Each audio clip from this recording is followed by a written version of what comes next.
Marcus Sargent, live music promoter at the Glee Club. Glee Club, when it was founded 20 years ago, opened on Hurst Street in Birmingham. It then opened a club a decade later in Cardiff, and close to 4 years ago now we opened our third venue in Nottingham. We also have a little venue in Oxford, but that's comedy only.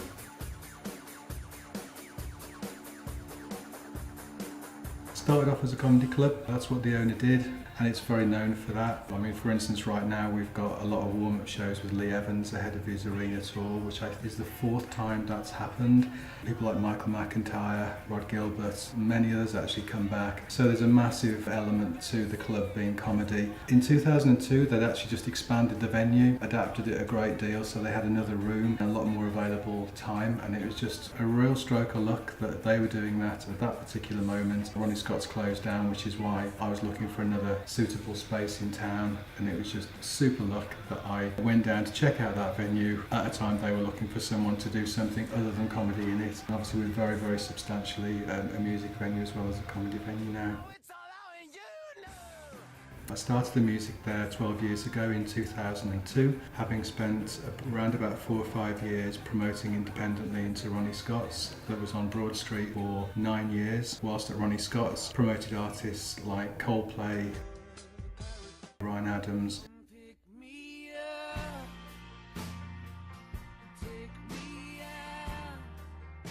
David Gray,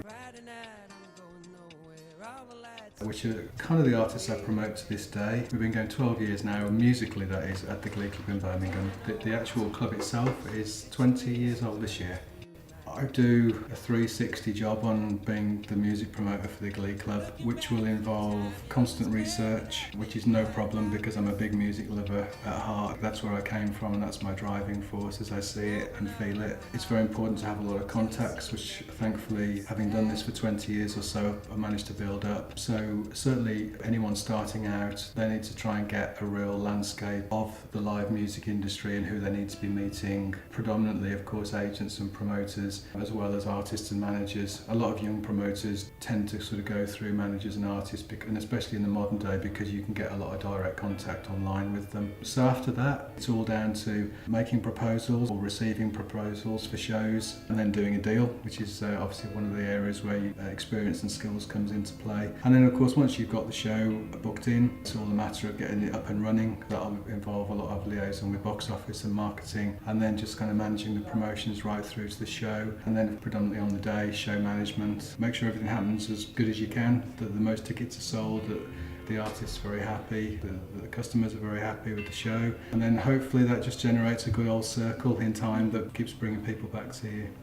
I started out in Wolverhampton and I put on a guy called Jeff Buckley in '94, a solo show, and he only ever came back to the West Midlands twice.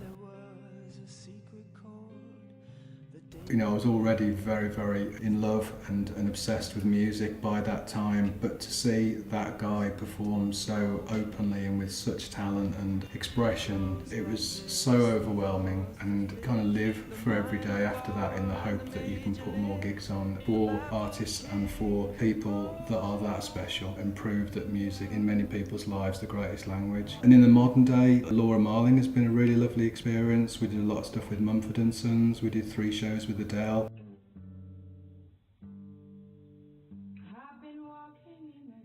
And it's a very long list. I mean, recently St Vincent as well, but the Jeff Buckley is the high mark for me for sure.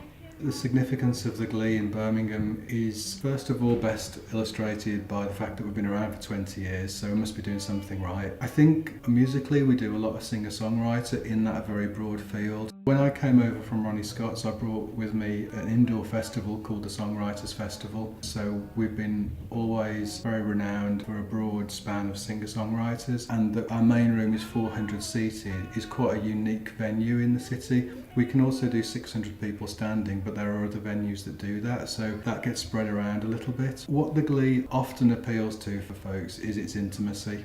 You get a lot of venues that are sometimes deemed black box venues, and they've got a big PA in there, and it's all about an unforgiving room and the music just really hitting you in a big way, whereas there's a lot more intimacy, and I think people can get a lot more feel for the music and through the environment that we can provide.